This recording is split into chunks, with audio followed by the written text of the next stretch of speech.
umwuka w'Imana nturya ruswa. You cannot bribe the Holy Spirit. Nta ruswa, never. Never. You can't bribe him. Iyo uri mu mwuka w'Imana ntibita ku matitre. When you have the Spirit of God, you don't care about titles. Hallelujah. Abafarisayo bagira ubwoba. The Pharisees were terrified. Abima umubatizo.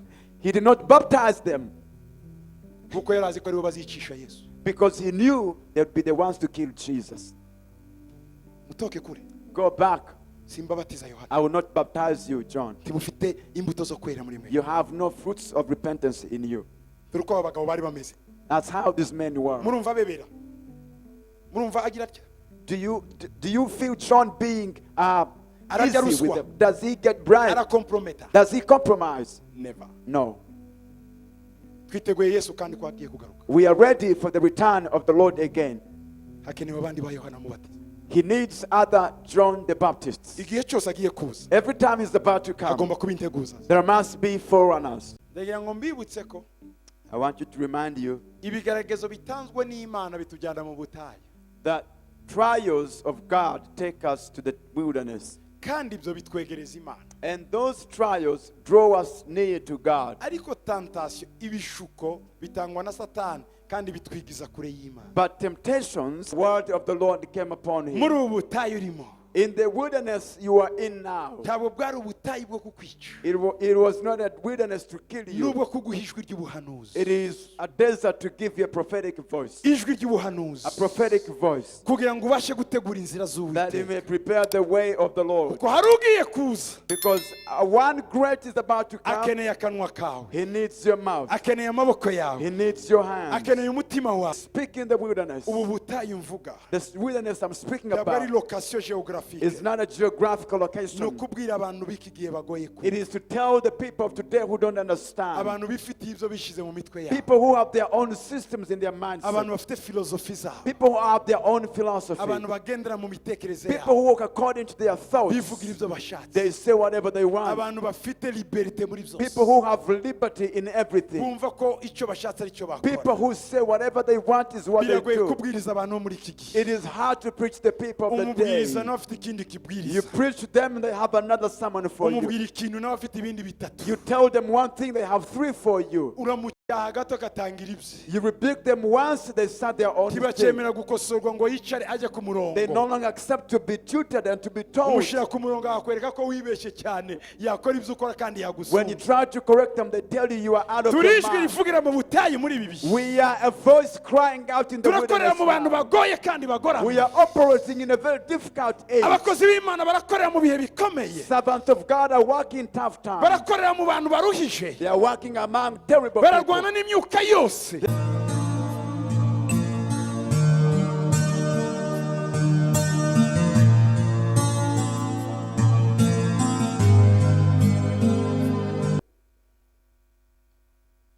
Turebe mu gitabo cya Luka Let's go to the book of Luke, ibice ni bitatu. chapter 3.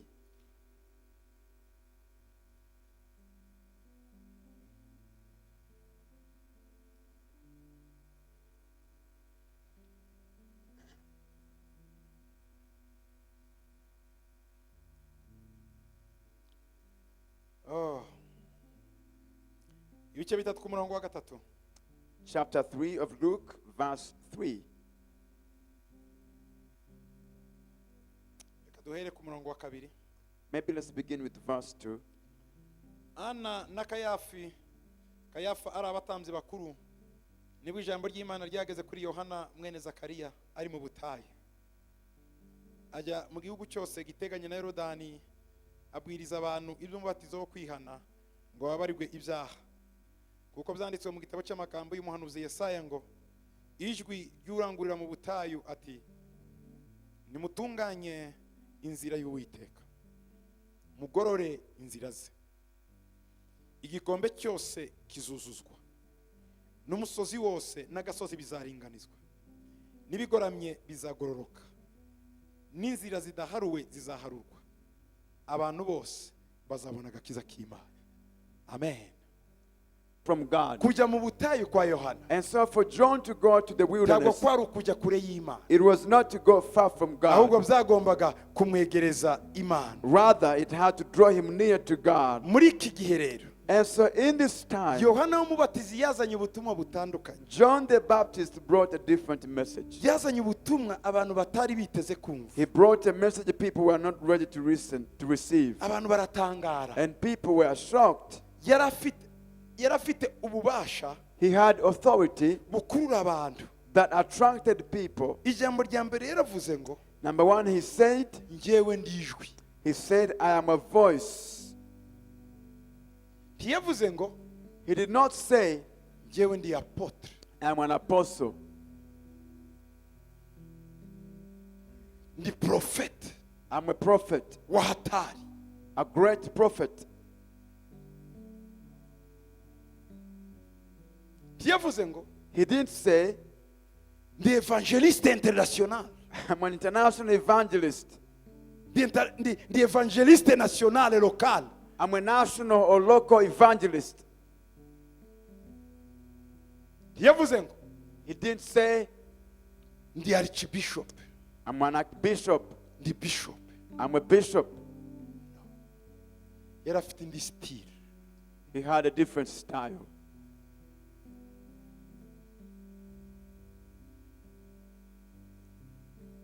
Bari baruhijwe na ba Ana na ba Kayafa abatambyi bakuru. They had been oppressed by Caiaphas and Annas, the high priests. High priest. High priests. Mutambyi mukuru. Le grand sacrificateur. Abatambyi bakuru. Yari amatitre yagendaga mu nzira. These were titles walking on the streets. Wabonaga umutambyi mukuru ukiruka. Whenever you met a high priest, you would have to run away. Yohana azana indi metode itandukanye. And John brings a totally different method. Ntiyayiheshejwe n'amashuri ya theology yize. Not given to him by his theological training, Yayigishijwe n'umwuka we. but taught by the Holy Ghost of God. Yari mu butayu. He was in the wilderness. Umwuka we yaramwigisha. And the Spirit of God was teaching him Uburyo ijuru rikora. how heaven operates, Uburyo ijuru rikora. how heaven functions. Aravuga ngo ndijwi. He said, I am a voice. Ndijwi. I am a voice.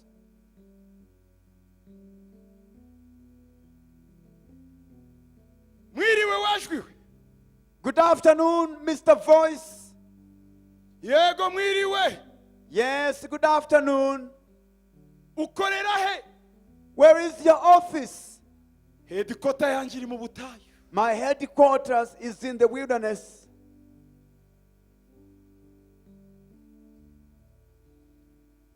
Mission ya ministeri yawe ni iyi. What is the mission statement of your ministry? Ni ugutegura inzira y'Uwiteka. To prepare the way of the Lord. Hallelujah. Hallelujah. Iryo jambo ngo gutegura inzira y'Uwiteka ryari ijambo riremereye. Yari mategura inzira isumbuye ya Kayisari, irutiye Pilato, irutiye Herode, isumbuye Ana na Kayafa.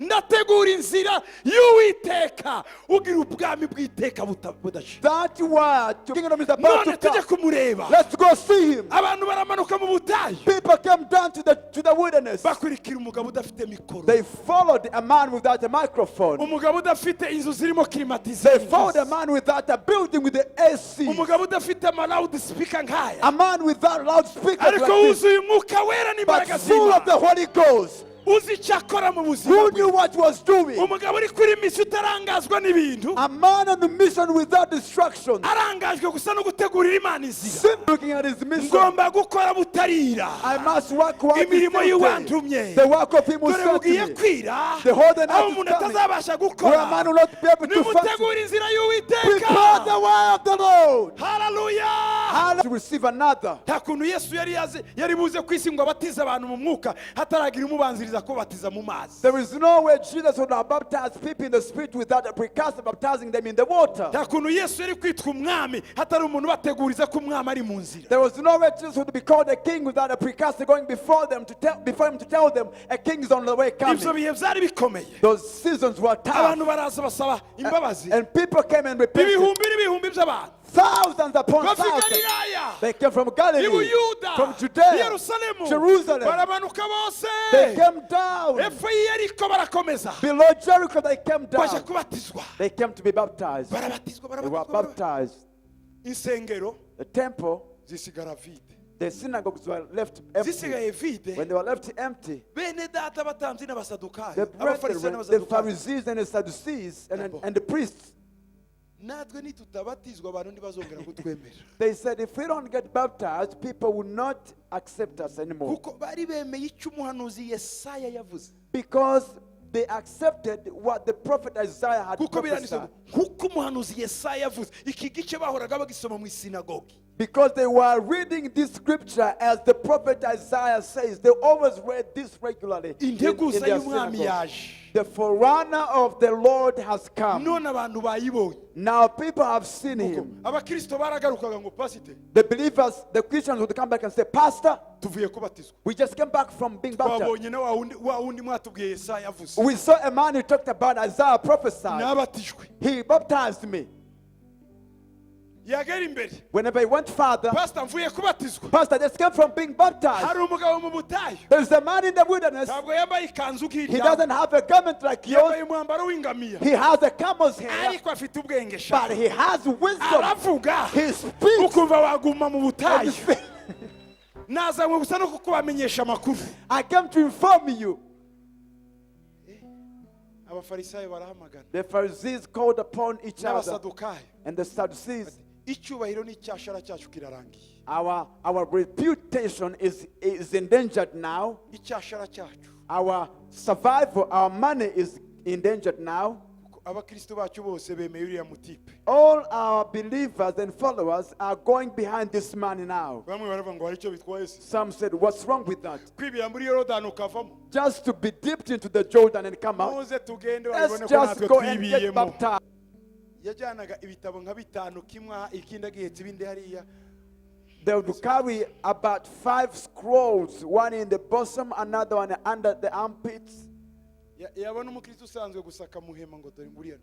Wh- Donc niko bari bameze. Whenever they would see a regular Christian or believer at the time, they would just mock them. Dore turiya twuzuye ngo intege nke. Look at those weak believers. Buriya wasanga kavuye mu mayoga kariya. Maybe they've Ugagiye just- gusenga. Maybe they've just come from drinking beer and he's going to pray by Uko the niko way. bari bameze abafarisayo. That's how Pharisees Nabo were. baraza rero. So they came. Umwuka w'Imana urabaduka. The Spirit of God was activated. Umwuka w'Imana no.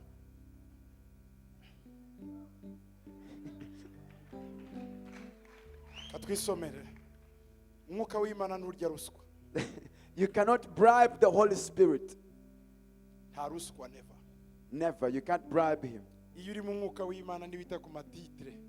When you have the Spirit of God, you don't care about titles. Reka turebe rero karindwi. Let's look at verse 7 in Matthew 3. Abonye abafarisayo n'abasadukayo ngo benshi bazanywe no kugira gute no kubatizwa. But when he saw many of the Pharisees and Sadducees coming to his baptism, Ngo arababaza ati ubwo bahagaze hariya n'ibikabyo byinshi buri muntu igikazo cyanditseho sinagogi ayoboye. Bafrimeri bafarisiye bafrimeri. Yesu we tubabarire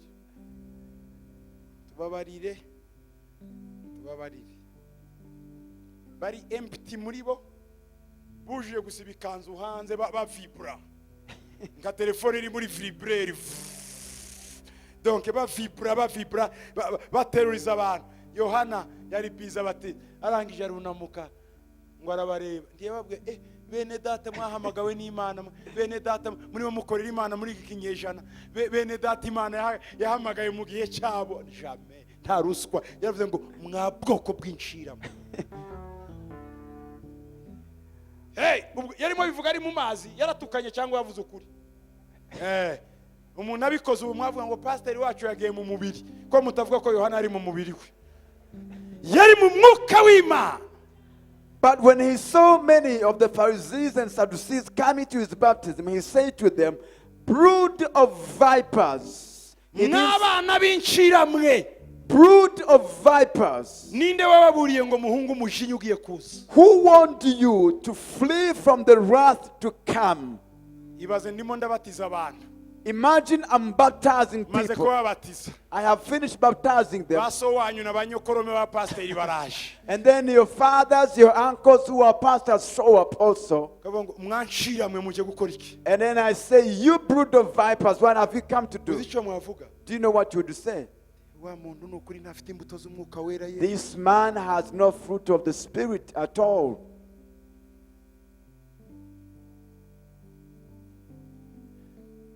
Umunyamwuka arondora abanyamubiri. The spiritual person discerns the fleshly people, if I may say. Yarazi ko umubatizo wabo atari authentic. He knew that their baptism was not authentic. Inzoka ntihindura kamere yayo.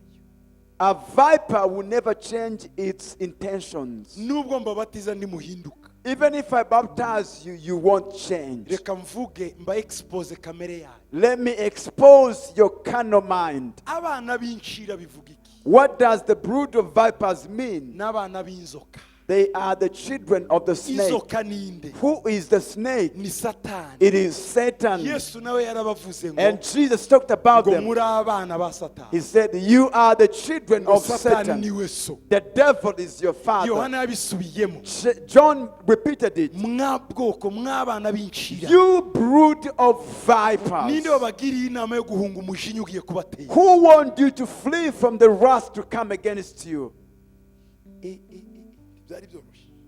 That wasn't easy. Barakanura.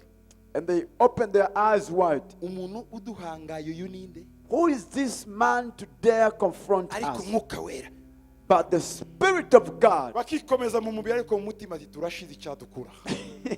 They would try to pretend to be strong on the outside, but inside they were almost dying. Mwere imbuto zikwiriye abihannye. Therefore, bear fruits worthy of repentance. Muri mwebwe nta mbuto z'abihannye zirimo. You don't have the fruits of repentance in you. Timukibwire muti dufite Aburahamu niwe sogokuruza. Ndababwira yuko Imana ibasha guhindurira Aburahamu abana muri aya mabuye. Aya mabuye yavamwe abana ba Aburahamu. Mwebwe tumuri ubwoko bw'inshira. And do not think to say to yourselves, we have Abraham as our father. For I said to you that God is able to raise up children to Abraham from these stones. You are a brood of vipers. Ndetse ubu ndimo mvuga intorezo igezwe ku bishitsi by'ibiti. Nuko igiti cyose gitera imbuto nziza kizacibwa kijugunywe mu muriro. And even now the axe is laid to the root of the trees. Therefore, every tree which does not bear good fruit is cut down and thrown into the fire. Hallelujah. Hallelujah. Abafarisayo bagira ubwoba. The Pharisees were terrified. Abi mu mubatizo.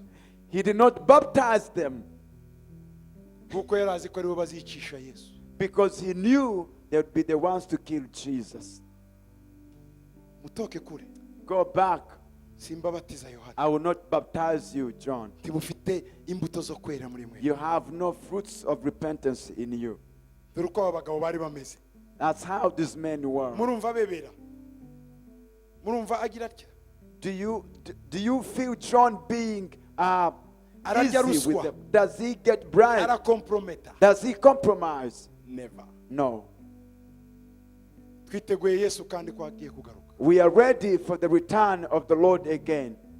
Hakenewe abandi ba Yohana mubatiza. He needs other John the Baptists. Igihe cyose agiye kuza. Every time he's about to come, Agomba kuba integuza. there must be forerunners. Abo ni abaprofete. Those are prophets, N'abakozi b'Imana. servants of God Bijwi. who have a voice, Badahanurira amafaranga. who don't prophesy for money, Bategura inzira who y'Uwiteka. prepare the way of the Lord, Badahanura ngo bakome. who don't prophesy to be great. No. Imana ikeneye abapotre God needs apostles badakora umurimo kubera inyungu, who don't do ministry because of selfish interests, bafite agahinda ko gutegura inzira y'Uwiteka, but who have the sorrow to prepare the way of the Lord. kuko Yesu ari hafi kugaruka. For the Lord is about to return. Yesu ari hafi kugaruka. Jesus is about to return. Hakeneye abagabo n'abagore We need men and women bamanuke ku kidendezi cya Yorodani, who will go down to the pool of Jordan bahamagare abantu benshi kwisuka mu maraso ya Yesu, and call multitudes to dip themselves in the blood of bababwire Jesus, guhunga umujinya ugiye kuza. to tell them to flee from the wrath to come. Dore Yesu ari hafi kugaruka. Behold, Jesus is about to come. Yesu ari hafi kuza. Jesus is about to come. Hakenewe ijwi ry'ubuhanuzi We need a prophetic voice ritegurira abantu, that prepares people. rihamagare abantu The kwiha. word of the Lord came upon him. Muri ubu butayu urimo, In the wilderness you are in now, ntabwo bwari ubutayu bwo kukwica, it was not a wilderness to kill you. nubwo kuguha ijwi ry'ubuhanuzi, It is a desert to give you a prophetic voice. ijwi ry'ubuhanuzi, A prophetic voice kugira ngo ubashe gutegura inzira that you z'Uwiteka, may prepare the way of the Lord. kuko hari ugiye kuza. Because one great is about to come. Akeneye akanwa kawe, He needs your mouth. akeneye amaboko yawe, He needs your hands. akeneye umutima wawe, He needs your heart. akeneye ubwenge He bwawe, needs your mind. akeneye amaguru He yawe, needs your legs. akeneye ubwongo He bwawe. needs your brain. Agomba kugusanga mu butayu, He must find you in the desert. mu butayu. In the desert.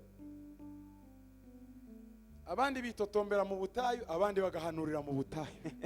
Some quarrel and murmur and gamble in the wilderness, but others prophesy in the wilderness. Ndagira ngo mbibutse ko I want you to remind you ibigaragazo bitanzwe n'Imana bitujyana mu butayu, that trials of God take us to the wilderness. kandi ibyo bitwegereza Imana. And those trials draw us near to God. Ariko tentation, ibishuko bitangwa na Satani kandi bitwigiza kure y'Imana. But temptations speak in the wilderness. Ubu butayu mvuga This wilderness I'm speaking ntabwo ari about location géographique, is not a geographical ni location. ukubwira abantu b'iki gihe bagoye It kure, is to tell the people of today who don't understand, abantu bifitiye ibyo bishize mu mitwe yabo, people who have their own systems in their abantu mindset, bafite filozofi zabo, people who have their own philosophy, abantu bagendera mu mitekerereze people yabo, who walk according to their thoughts. bivugira ibyo bashatse, They say whatever they want. abantu bafite liberté muri People byose, who have liberty in everything. bumva ko icyo bashatse ari cyo People bakora. who say whatever they want is what they Biragoye do. kubwiriza abantu bo muri iki gihe. It is hard to preach the people of the day. Umubwiriza nawe afite ikindi You kibwiriza, preach to them, they have another sermon for you. umubwira ikintu nawe afite ibindi bitatu. You tell them one thing, they have three for you. Uramucyaha gato agatangira ibye, You rebuke them once, they start their own thing. ntibacemera gukosorwa ngo yicare ajye ku They no murongo. longer accept to be tutored and to be told. Umushyira ku murongo akakwereka ko wibeshye cyane, yakora ibyo ukora kandi When you yagusumba. try to correct them, they tell you you are out of Turi your ijwi mind. rivugira mu butayu muri ibi bihe. We are a voice crying out in the Turakorera mu bantu wilderness. bagoye kandi We bagoramye. are operating in a very difficult age. Abakozi b'Imana barakorera mu bihe bikomeye, Servants of God are working tough times. barakorera mu bantu baruhije, They are working among terrible bararwana people. n'imyuka yose, They are fighting all imbaraga spirits, z'umwijima zose, all the powers of ariko darkness. bahagaze nk'ibimuri muri uyu mwijima, But they stand like darkness in Bameze this. nk'umunyu. They stand like salt in this bahagaze age. nk'umucyo, They stand like kugira light ngo in babashe darkness. kugaragaza To reveal uwahamagaye uwo ari we, the one who called them, bagombe gutegura inzira ye. that they may prepare the way. Bahamagariwe They have been called gutegura benshi inzira to y'Imana, prepare the way ngo of baje many, kugorora to inzira y'Uwiteka. straighten up the way of the Lord. Haleluya. Hallelujah. Amataba agiye kuzura, The valley is about to be imisozi igiye exalted. kuringanira, Mountains about to be inzira leveled zigiye up. guharurwa mu The kidaturwa. crooked ways are about to be made in the Nibyo bihe wilderness. turimo, Those are the days we bene live in. data, Brethren, ko turarwana n'imisozi isumba we are y'Himalaya, fighting mountains higher than ariko hamwe Himalayas, n'imbaraga z'umwuka wera but with the power of the Holy Ghost. tuzazishyiramo dinamite y'amavuta ya We Yesu. shall have the anointing of Ya Jesus misozi Christ. izamanuka, And the mountains will ya come misozi down. izamanuka, And the mountains will crumble. iringanire, And they shall be leveled. tuzaja mu byobo We will bikomeye go in great peace bizamiza abantu benshi, that have swallowed many people. tuzabakuramo, We bring them out. hanyuma bya byobo tubyuzuze, And we fill those hahinduka pits. inzira nyabagendwa, And that will become a Yesu highway. Kristo abona aho aca, Jesus will see itorero the highway. ryitegura twitegure The church will get dutegereze ready umwami kugaruka to wait for the tubone return of the imbaraga Lord, ze to see his isi yongera power. inezerwe The world will kuko rejoice ifite abahungu n'abakobwa because it has bagiye sons and guhaguruka mu daughters zindi who are imbaraga about to rise in batarya another ruswa power, y'iyi si who are not proud bafite about the imbaraga world, nk'iza Yohana who have the Umubatizi power of John baje the imbere Baptist, y'abami who go before baje imbere kings, y'abatanzi who go before badatinya priests, abafarisayo who have a- badatinya who don't fear abasadukayo powers and bahagurukiza succeed, mu zindi imbaraga to arise in bagiye another power, kwinjira to go abahamagariwe n'Imana where they are called by nubwo God. bari mu butayu They are in the ubuzima desert, bwabo ntiburi mu butayu but their life is not the nubwo desert. bambaye ibigunira Although they have ariko sons, basizwe icyubahiro cy'Imana but they have the nubwo glory of batumvwa God. n'abantu Although they are not ariko supported amajambo by yabo men, arakomeye but their words are basigiwe muri iki powerful, gihe anointed for this generation, kugira ngo baruhure abarushe to bring rest to those who Baruhura are abarushe. heavy laden. Those who are heavy laden. iki ni cyo gihe This is the season. Hallelujah. Jesus. iki ni cyo gihe This is the season. Jesus Hallelujah. tegura inzira y'Uwiteka Prepare the way of the Lord. Jesus Hallelujah. twuzuza umwuka wawe Yesu Fill us with your spirit. twuzuza umwuka wawe Yesu Fill us with your spirit, duhaguruke Lord, muri iki gihe nka Yohana Umubatizi that we may rise now in this age like John the dutegura inzira Baptist, zawe to prepare your ways. Rishe And that shall I create us. bene data Brethren, iki ni cyo gihe this is the time. imisozi igomba kumanuka Mountains must crumble. imisozi yakubujije gukorera Imana The mountains that have stopped you from serving nimanuke God, mu izina rya Yesu let them come down in Jesus' name. ibyobo byashiriweho ngo udatambuka utajya hakurya The valleys and the pits and the holes that have been dug for you not to cross over, nibyuzuzwe wambuke hakurya may they be filled now so that mu you izina can cross rya over. Yesu In the name of Jesus, ubuzima bwawe ntibuzongere kuba bwa bundi may your life never be the same again. imibereho yawe ntizongere kuba yayindi May your living condition never be the same uhereye again. umugoroba From tonight, abari bakuzi babone warahindutse let those who used to know you see you different. Jesus Jesus saba Imana avuga ngo mwami Yesu Pray this prayer and say, Lord Jesus, ngira igikoresho make me a vessel cyo gutegura inzira yawe to prepare your way. ngira igikoresho Make me a vessel cyo gutegura inzira yawe to prepare your way. ngira igikoresho Make me a vessel cyo kwamamaza to proclaim inkuru nziza good news, cyo kuzana abantu mu gakiza to bring people to mu salvation. izina rya Yesu In the name of Jesus, nditeguye Yesu I'm ready, Jesus. kubita hasi imisozi ndimo Bring down all mountains in me.